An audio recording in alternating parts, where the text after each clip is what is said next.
Bonjour à toutes et à tous. Vous m'entendez bien? Le micro fonctionne. Donc, nous allons passer un moment ensemble dans la parole. Et ma prière, c'est que le Seigneur puisse, à travers ce partage, qu'il puisse parler lui-même à chacun. Ce que je vais dire n'a d'importance que si je fais écho à ce que le Seigneur lui-même dit dans sa parole. Donc l'idée, c'est pas la prédication, c'est pas un discours ou une présentation d'idées. C'est une proclamation des choses que Dieu nous a données gratuitement en Christ. Ces choses sont proclamées pour qu'elles suscitent chez nous la foi. Et par la foi, l'Esprit de Dieu vient accomplir dans nos cœurs ce que seul Dieu est capable de faire. Ce qui fait que la prédication met en relation le cœur de Dieu avec le cœur des hommes. Oui. Et c'est comme ça que je vous encourage à passer ce moment. Les paroles sont tirées de la Bible, ce qui permet à chacun après de relire et de vérifier que ce qui a été partagé est bien conforme au texte. Et en faisant cette relecture, vous ferez le tri entre ce qui vient de moi et ce qui est réellement dans le texte, pour ne retenir que ce que Dieu dit. Parce que c'est là-dessus que c'est avec ça que Dieu construit. Dieu construit avec son propre matériau. Ouais, avec son propre matériau. Nous ne sommes qu'instruments dans ses mains. Seigneur, je te remercie pour ce moment. Et je demande, Seigneur, que tu viennes prendre la place et qu'à travers ta parole, tu nous parles et que tu nous visites pour ta seule gloire. Au nom de Jésus, Amen. Amen. Je vais partager avec vous aujourd'hui, j'intitule ça « Vivre la présence de Dieu ». Il y a beaucoup de choses qui ont été dites pendant le culte qui font écho. Epiphaniou a commencé dans son introduction à résumer. Il a résumé ma prédication en une phrase, en disant quel que soit ce que vous vivez, ce par quoi vous passez, n'oubliez pas que Dieu est là. Sa présence. Ouais. La présence de Dieu. Cyril a continué en disant, ce n'est pas des lois, ce n'est pas une religion, c'est une relation avec un Dieu vivant. Il a fait la conclusion de... Donc, je vais m'asseoir. Merci. Non. Alors, je vous propose qu'on regarde ensemble l'évangile de Jean, Jean chapitre 4. Je lirai, je n'ai pas préparé de présentation pour avoir la liberté de changer selon, voilà, de face à ça. Le document nous oblige deux fois à rester dans une séquence, alors qu'on sait qu'il faut bifurquer de temps en temps. Ouais. Le passage qu'on va lire se trouve dans Jean chapitre 14. J'aimerais présenter le contexte dans lequel c'est un des plus longs discours de Jésus. Vous savez, dans la Bible, on voit souvent, dans les évangiles racontent la vie de Jésus, racontent son ministère et son enseignement. Et de temps en temps, on a quelques paroles de Jésus dans des contextes bien définis. Dans Jean, on a le contenu sur plusieurs chapitres où Jésus parle. Si vous avez les Bibles où les paroles de Jésus sont représentées en rouge, vous verrez que dans ces chapitres-là, il y a beaucoup de rouge. Il y a beaucoup de rouge. Et j'aimerais poser le contexte dans lequel il parle, parce que c'est très important. En fait, il y a beaucoup de choses c'est un moment où l'émotion est à son comble. En fait, Jésus est avec ses disciples dans la chambre haute, là où ils ont passé ils ont, comment on dit ça? Là où Jésus a eu son dernier souper avec ses disciples, et c'est d'ailleurs là qu'il a institué la scène, et c'était à la veille de son arrestation dans le jardin de Gethsémani. C'était un moment intense pour plusieurs raisons. Première raison, en fait, c'était dans l'espace d'un mois, à mon avis, à peu près, pas plus. Beaucoup de choses se sont passées qui étaient des choses très, très fortes en émotion. Premièrement, la résurrection de Lazare. Ce n'était pas très loin de cette soirée. Lazare, qui vivait pas très loin de Jérusalem avec sa famille, un ami de Jésus, une famille où Jésus se retirait souvent quand il venait à Jérusalem, est mort. C'était une famille connue, sans doute riche, parce que la Bible dit que plusieurs Juifs sont venus pour encourager Marie. Lazare est mort, est resté dans le tombeau pendant 4 jours, et Jésus arrive et Jésus le ressuscite publiquement. Quand vous lisez l'évangile de Jean, l'impression que ça donne, c'est un des miracles de Jésus qui a eu le plus d'impact dans la nation juive. Parce que c'était un homme connu, un homme respectable, quelqu'un d'important dans la société, et que ça s'est produit en présence de tout le monde. Ouais. Donc, premier événement. Deuxième événement, Jésus entre dans la ville de Jérusalem comme un roi, chose qu'il n'avait jamais fait jusque-là. Il rentre assis sur un ânon, et puis c'est d'ailleurs ce que représente souvent, on dit les dimanches des rameaux.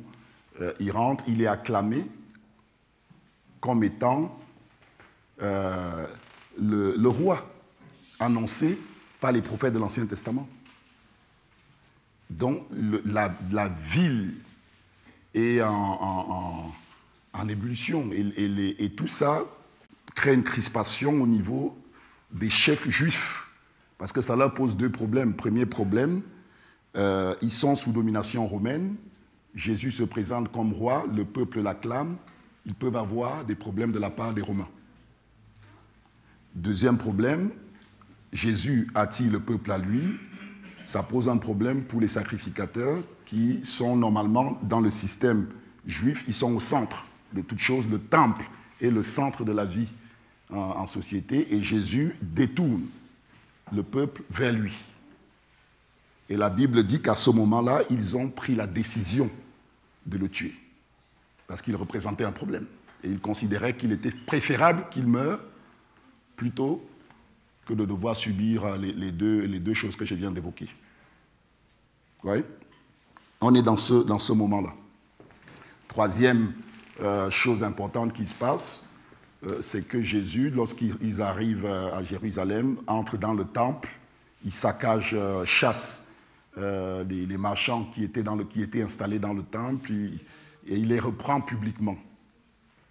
Si vous savez ce que représente le temple pour des Juifs à Jérusalem à l'époque, ce que Jésus a fait est un sacrilège. Ouais. Donc l'émotion monte encore plus. Et tout le monde comprend que quelque chose va bientôt se passer. Tout le monde comprend qu'il se prépare, il va se passer un truc forcément. Ouais. Il va se passer quelque chose. Ensuite, Jésus se retrouve dans la chambre haute avec ses disciples et il leur lave les pieds. Il s'abaisse et il leur lave les pieds à ses disciples. Ouais. Et Pierre trouve ça tellement choquant qu'il refuse que le Seigneur le touche. Vous voyez l'émotion. Tout ça en moins d'un mois qu'ils sont en train de vivre. Le même soir, Jésus annonce que parmi les disciples qui sont avec lui, il y a un traître qui va le trahir. le même soir. Le même soir, Jésus annonce et prédit à Pierre, il dit, Pierre, avant que le coq ne chante, tu me renieras 3 fois. Le même soir qu'il a dit ça. Donc le contexte est chargé. Pourquoi je prends le temps d'expliquer tout ça?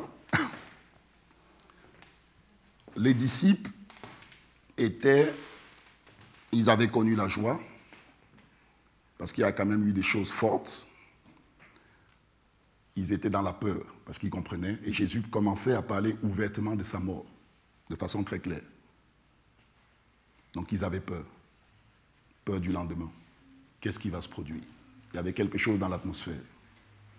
Et troisièmement, ils étaient tristes, parce que Jésus annonçait clairement qu'il allait les quitter. C'est dans ce contexte-là qu'il donne l'enseignement qu'il va donner dans le chapitre 14 de Jean, qui va nous occuper tout à l'heure. Je prends ce temps pour montrer à quel point ce qu'il va annoncer est majeur dans notre foi. Parce qu'il choisit d'apporter cet enseignement alors que les disciples sont au comble de la tristesse, de la peur. Et il va leur parler de ce que Dieu a fait pour qu'ils continuent à vivre la présence de Dieu de façon permanente, quelles que soient les circonstances. Qu'ils soient physiquement présents ou pas. Qu'ils soient assurés de la présence de Dieu. Vous savez, cette solitude-là crée de la tristesse dans leur cœur, de savoir que Jésus ne serait pas là.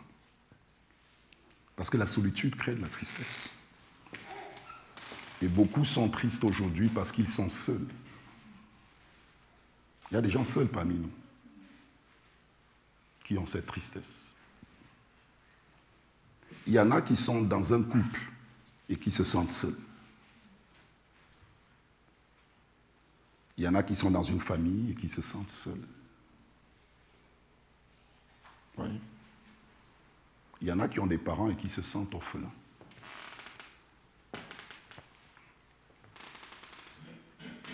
Il y a une tristesse qui est le résultat d'une solitude. Et vous verrez comment le Seigneur répond à cela. Oui, qui répond à cela. Et ça nous touche tous. Hein. On est tous, un jour, sinon souvent, seuls, même en étant entourés. Pour être dans une foule comme ça et être seul, être dans une famille et se sentir seul. Ouais. Les disciples savaient qu'ils allaient être seuls. Ils étaient attristés. Et souvent, Jésus leur dit d'ailleurs, ne soyez pas troublés. Ne soyez pas tristes. Il dit, je vois bien que vous êtes tristes. Et là, il leur donne cet enseignement. Donc, Jean chapitre 14, on va lire en fait 3 groupes de passages. Le premier, c'est du chapitre 14, du verset 1 au verset 6. Je ferai la lecture. Je ne sais pas si on peut afficher pour ceux qui n'ont pas de Bible. Vous voyez comment il commence son discours, que votre cœur ne se trouble pas. Parce que leur cœur était troublé. Il dit, croyez en Dieu et croyez en moi. Ayez foi en moi.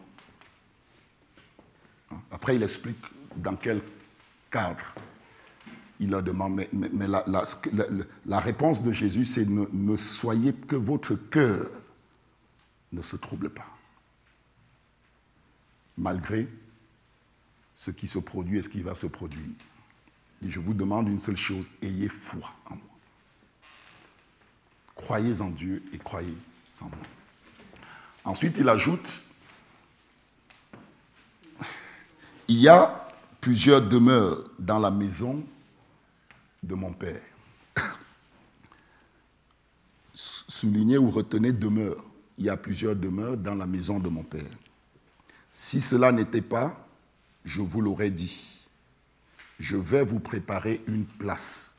Retenez place. demeure. Il semble pointer vers un endroit qu'il va préparer. D'accord? Et lorsque je m'en serai allé et que je vous aurai préparé une place, je reviendrai et je vous prendrai avec moi, afin que là où je suis, vous y soyez aussi. Vous savez où je vais et vous en savez le chemin. Thomas lui dit, Seigneur, nous ne savons pas où tu vas, comment pouvons-nous en savoir le chemin? Jésus lui dit, je suis le chemin, la vérité et la vie. Nul ne vient au Père. Il parle de demeure, il parle d'une place où il s'en va, il parle d'une place qu'il va préparer pour eux, et là, il atterrit en disant, nul ne vient au Père, si ce n'est pas moi. Cette place est dans le Père. Vous allez voir dans la suite qu'il ne parle pas d'un endroit géographique. Il parle d'une relation. Okay. Il dit, nul ne peut rentrer dans une relation avec Dieu comme Père, si ce n'est pas moi. Et vous verrez pour quelle raison. Ça, c'est la première partie. Deuxième lecture, toujours dans la suite, chapitre verset 7 au verset 12. Si vous me connaissiez, vous connaîtriez aussi mon Père. Là, il commence à focaliser, il nous amène au Père. Et il reste pour focaliser sur le Père. Si vous me connaissiez, vous connaîtrez aussi mon Père. Et dès maintenant, vous le connaissez et vous l'avez vu.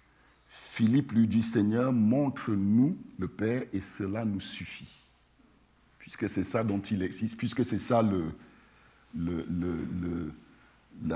point ultime. Montre-le nous et cela nous suffit. Ah. Et je ne pense pas que... je ne sais pas ce que Thomas pensait en disant ça. Cela nous suffit. C'est Philippe. Ah, il y a quelqu'un qui suit. Voilà. Je ne sais pas à quoi penser, parce que Thomas s'exprime après. Montre-nous le Père et cela nous suffit. Il n'y a rien de plus profond que ça. Je ne sais pas s'il avait la profondeur de ce qu'il disait, mais il est en train de nous dire, le Père nous suffit. Montre-le-nous. Il dit, notre suffisance est dans le Père. D'après l'enseignement que tu nous donnes, d'après tout ce que tu nous as, on comprend que notre suffisance est dans le Père. Montre-le-nous. Oui, montre-le-nous. Lorsqu'on va chercher auprès des hommes ce que seul Dieu peut nous donner, c'est parce qu'on n'a pas compris que notre suffisance est dans le Père. C'est pour ça qu'on attend des hommes quelque chose qu'ils ne peuvent pas nous donner. Et on se sent seul, alors même qu'on est accompagné. Parce qu'on attend d'un homme ou d'une femme qu'elle nous donne quelque chose que le Père seul peut nous donner. Philippe dit, montre-nous le Père, cela nous suffit. Ouais, cela nous suffit.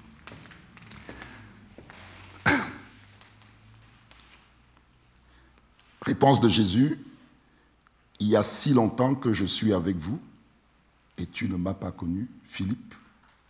Celui qui m'a vu a vu. Celui qui m'a vu a vu le Père. Comment dis-tu, montre-nous le Père? Ne crois-tu pas que je suis dans le Père et que le Père est en moi? Vous voyez, cette place dont il parle, qui paraît, il y a bien une réalité où le Seigneur viendra nous chercher et nous amener auprès de lui. Certes. Mais la réalité ultime, c'est que nous sommes amenés dans une relation, dans une communion parfaite avec le Père.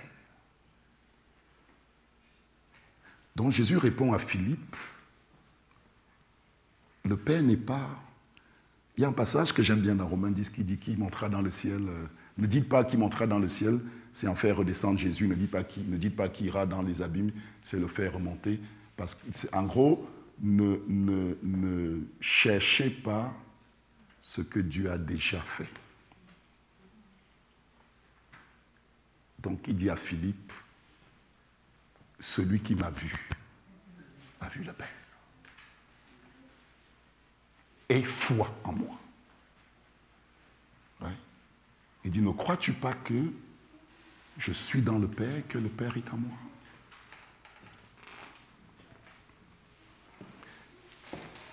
Je continue.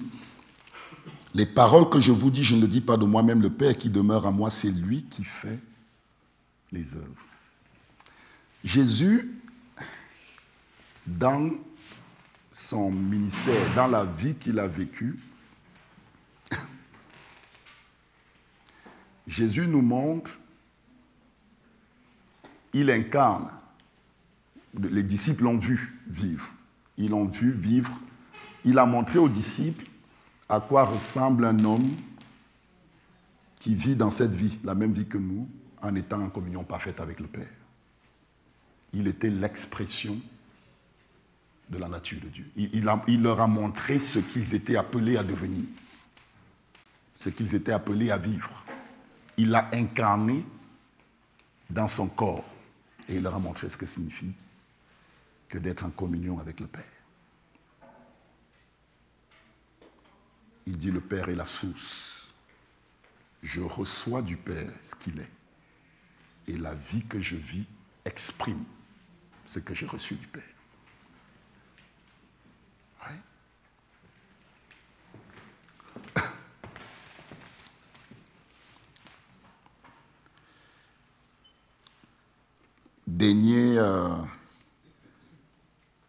Les derniers versets que j'aimerais lire, après je vais avancer, c'est du verset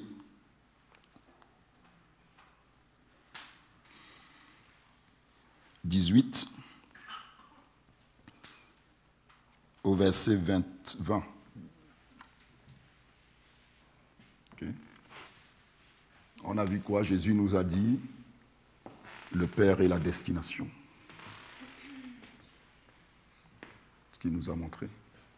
Ensuite, il dit, je suis le seul chemin qui conduit au Père. Ensuite, il nous dit, cette destination, elle n'est pas loin, elle est en moi. Le Père est en moi. Si bien que celui qui a le Fils a la vie. Et la vie éternelle, c'est qu'ils te connaissent, toi, le seul vrai Dieu. Ouais.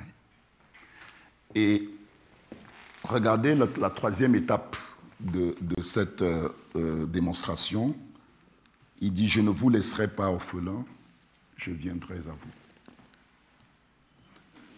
Je rappelle que les hommes qui sont là ne sont pas, en tout cas certainement pas tous, ce n'est pas des gens qui sont orphelins de façon naturelle, c'est des gens qui ont des parents. Et pourtant, il dit, je ne vous laisserai pas orphelins. Il dit, je ne vous laisserai pas orphelins. Qu'est-ce que ça nous dit? Ça nous dit que chaque être humain est orphelin jusqu'à ce qu'il rencontre Dieu en tant que Père. C'est ça que ça nous dit. Ces hommes avaient des parents. Il dit, je ne vous laisserai pas orphelins. Ouais. Parce que le Dieu est notre véritable Père. Nous sommes issus de lui en Christ. C'est pour ça qu'il nous suffit. Il dit, je ne vous laisserai pas orphelin. Et il ajoute, encore un peu de temps et le monde ne me verra plus, mais vous, vous me verrez, car je vis et vous vivrez aussi. Il annonce déjà sa résurrection. Il dit, en ce jour-là, au jour de sa résurrection, de son ascension, à ce jour-là, vous connaîtrez que je suis en mon Père, que vous êtes en moi et que je suis en vous. Vous voyez comment on rentre dans cette équation? Vous voyez comment on rentre dans cette communion avec le Père? En gros, Jésus est en train de dire, Je suis le lieu, le seul endroit où des hommes et des femmes que Dieu a fait peuvent être en communion parfaite avec lui. Parce que nous n'avons pas la perfection nécessaire pour avoir ce genre de relation avec Dieu. Ce n'est pas quelque chose qu'on mérite. Ce n'est pas une récompense parce qu'on a prié ou jeûné. C'est un don de Dieu qu'on reçoit par la foi. Et c'est parce que c'est un don que c'est quelque chose qui est garanti. C'est par cette configuration que Dieu nous garantit que sa présence sera toujours avec nous. Parce qu'on ne s'est pas mis nous-mêmes dans cette communion. C'est de lui que nous sommes en Christ. Et nous avons déjà cette relation avec le Père. Chaque personne ici qui a reçu le Seigneur dans sa vie, qui a décidé par la repentance de changer de chemin pour accepter la main tendue de Dieu, pour ne plus jamais la relâcher, est de fait déjà dans une relation avec Dieu comme Père.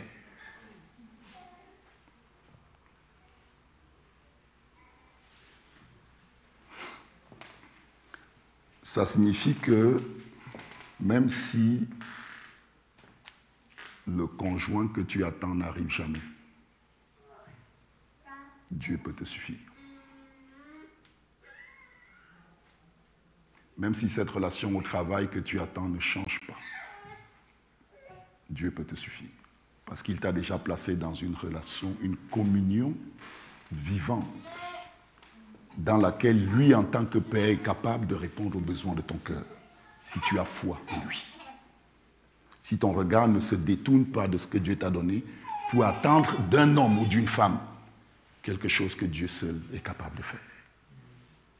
Ouais.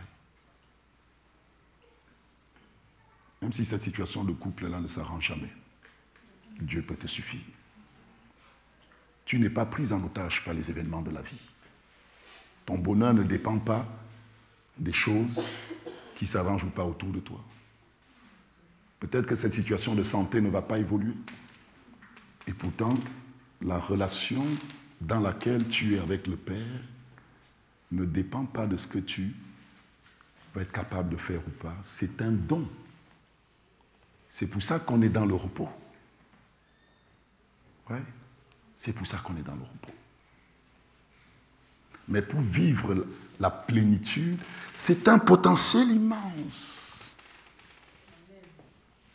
Et personne ne peut vivre à ta place ce que tu es censé vivre avec Dieu comme Père. Et il n'y a pas de repos nulle part, si ce n'est dans cette relation. Le croyons-nous? Le problème, il est là. Parce qu'on ne croit, on dit, tant que je n'ai pas trouvé quelqu'un, je me sentirai seul. Ça, c'est notre conviction. Et pourtant, le Seigneur nous montre autre chose. Qu'il nous a placés dans une relation qui n'existe pas ailleurs.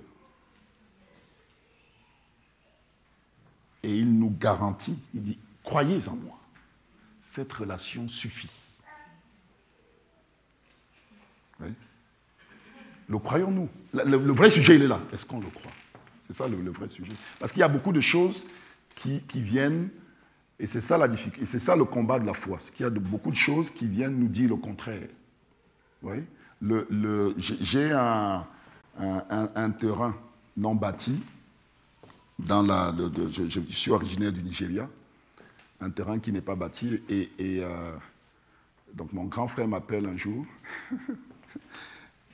il dit, tu sais pas, il dit, on l'a, non, il reçoit un coup de fil, des gens l'appellent, ils lui disent, viens rapidement parce que quelqu'un est en train de construire sur ton terrain et on ne comprend pas pourquoi.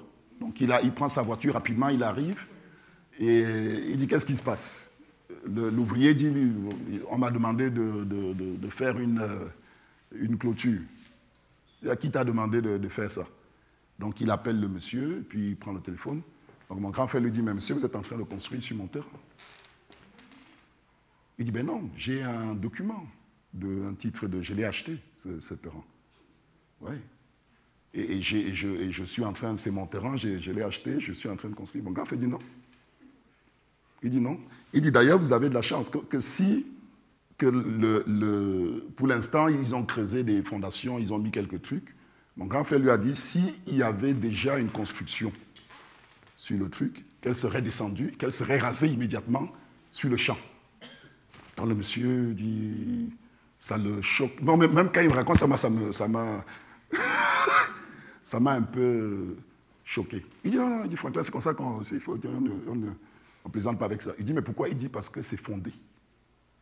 Il dit, on a un titre de propriété, ce terrain nous a... Il n'y a pas de discussion. Il dit, s'il avait construit 2 étages, qu'il aurait mobilisé des jeunes, qu'ils auraient rasé ça immédiatement sur le champ. Ouais, bon, moi c'est pas moi qui... Mais pourquoi je vous raconte ça? Pourquoi est-ce qu'il parle avec autant d'assurance? C'est parce qu'il est fondé sur une réalité légale. Ce n'est pas dans le vide qu'il dit ça. C'est fondé. Oui. Le lendemain, il a fait fermer le truc. En une semaine, on a élevé le mur, on a fermé le lieu. L'homme n'est jamais revenu discuter de quoi que ce soit.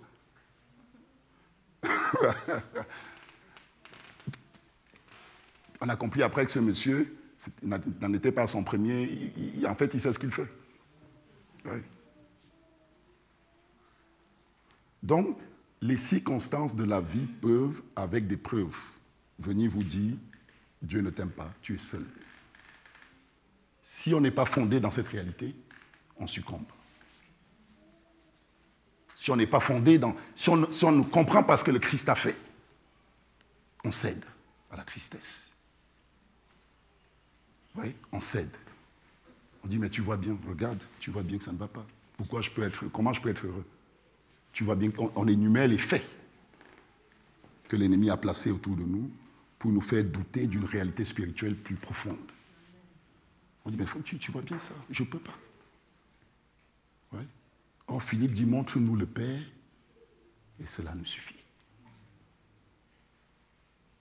Nous avons le Père, et nous sommes déjà en relation avec lui. Cela nous suffit. Voilà pourquoi la Bible dit que nous sommes plus que vainqueurs. C'est parce que quelque chose a déjà été fait qui ne peut pas être touché, qui est établi et qui ne dépend pas de nous. C'est là qu'est notre victoire. Voilà pourquoi l'apôtre Paul s'écrit « Rien ne pourra nous séparer de l'amour de Dieu. » Ni la mort, ni la vie, ni les persécutions. Il dit rien. Parce que ce que Dieu a fait, il l'a fait souverainement par amour. Et on l'a reçu par la foi. Il dit rien ne pourra nous séparer de l'amour que Dieu nous a manifesté en Christ Jésus. Le problème, c'est le croyons-nous vraiment? Le croyons-nous vraiment? La présence de Dieu est la réponse de Dieu à ces moments qu'on peut vivre de tristesse, de crainte, de peur, où on a l'impression, des fois on a l'impression d'être seul. Vous savez, des fois on dit le désert, que je traverse un désert, Dieu est loin, Dieu n'est pas là. Ouais. Ça c'est ce qu'on ressent, mais ce n'est pas la réalité spirituelle. La relation dans laquelle on a, la relation qu'on a avec le Seigneur, ce n'est pas quelque chose qui tantôt se ferme ou s'ouvre. Ce qu'on appelle désert, c'est notre expérience. Ce n'est pas la réalité de notre relation avec le Père. Ouais. Et des fois, on a des moments où on dit, ok, ça ne va pas, donc on se laisse aller, parce qu'on considère qu'on est dans un désert. Ah, dit Seigneur, non. Non. Même si les circonstances autour sont désertiques, je suis dans le Père. Déjà. Ouais. Jésus, d'ailleurs, vous voyez cette histoire de Jésus, pour ne pas qu'on se fasse prendre par cette histoire de cette vision du désert, Jésus dit, celui qui croit en moi, des sources d'eau vive couleront de son sang. Des sources d'eau vive. Pourquoi? Parce qu'il est dans une relation vivante déjà Pas après qu'il ait prié ou après qu'il ait jeûné. Avant même, c'est parce qu'il est dans cette relation qu'il peut. Ouais, c'est le point de départ, c'est ça. C'est parce qu'il est déjà dans cette relation qu'il peut prier, qu'il peut jeûner. Si on ne saisit pas ça, on essaye d'atteindre quelque chose qui est loin, sans se rendre compte qu'on est déjà, c'est notre point de départ. Ouais. Et ça vient influencer notre expérience chrétienne. Parce que ces choses sont spirituelles et uniquement accessibles par la foi. Ouais. Si je pense que mon Dieu est restreint et limité, je vais vivre la limitation. C'est pour ça que la Bible dit qu'il est impossible de plaire à Dieu sans la foi. Celui qui s'approche de Dieu doit croire qu'il existe et qu'il est le rémunérateur de ceux qui le cherchent. Oui. Amen. On va s'arrêter là. La semaine prochaine, je parlerai. On a parlé du cadre. C'est important.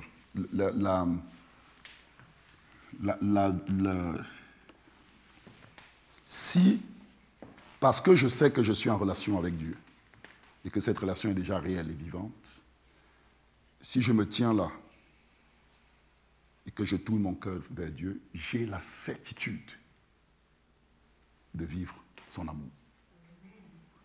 Peu importe ce qui se passe, parce que je m'appuie sur un fait spirituel. Vous voyez ce que je dis? J'aimerais que vous compreniez la force des faits de Dieu. Quand Dieu a posé des actes pour nous en Christ, rien n'est plus puissant que ça de la part de Dieu. Ce n'est pas les circonstances et le diable et tout ce que vous voulez ne peuvent pas challenger un acte que Dieu a posé pour nous en Christ.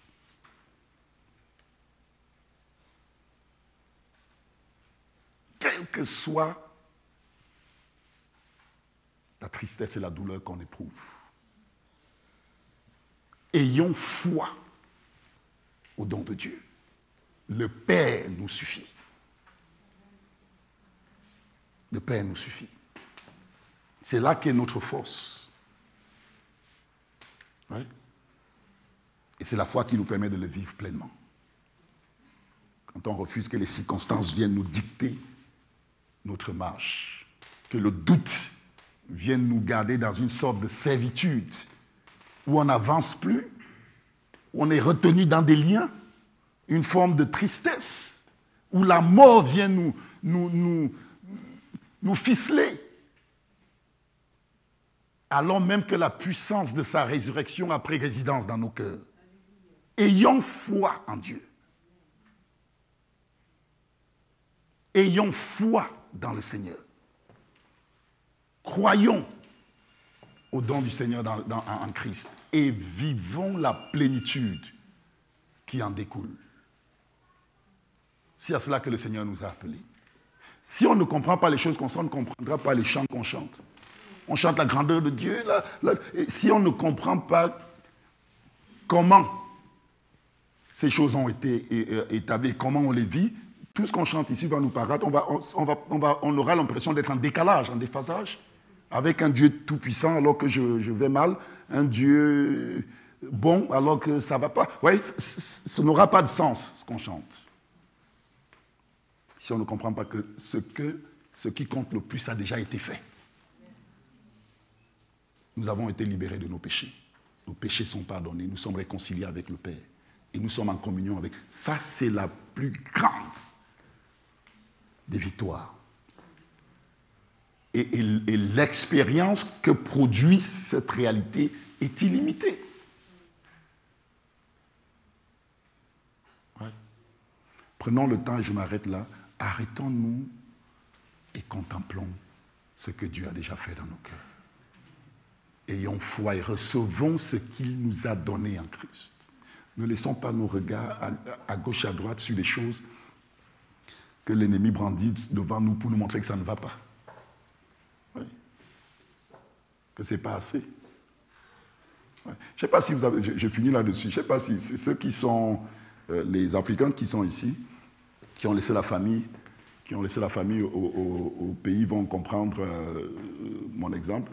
Quand vous appelez, de fois la famille ou les parents, souvent ils sont dans une forme de comparaison.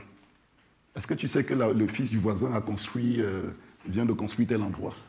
Est-ce que tu sais que le fils d'un tel a fait ceci, cela? Tout ça pour te dire, toi, en fait, tu es où?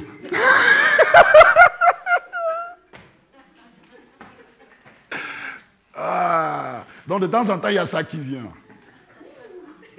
J'ai dit à maman, je vais bien. Je suis bien. Je ne cherche rien. Voilà. Tout ça, c'est ton problème. Ce n'est pas le mien. Je vais bien. Voilà. Je suis accompli en Christ. Je ne cherche rien à prouver à personne. Voilà. Non, c'est ton problème, ce que tu décris là. Je ne suis pas dedans. Ouais. Parce que c'est comme ça qu'on nous amène dans des luttes. Hein? Tout à coup, tu pensais que ça, et puis on te montre qu'en fait, ça ne va pas. Tu n'as rien accompli, tu n'as rien fait, tout le monde a réussi sauf toi. Et puis on rentre dans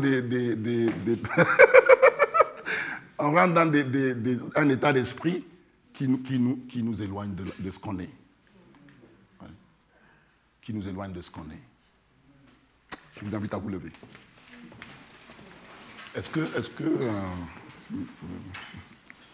merci.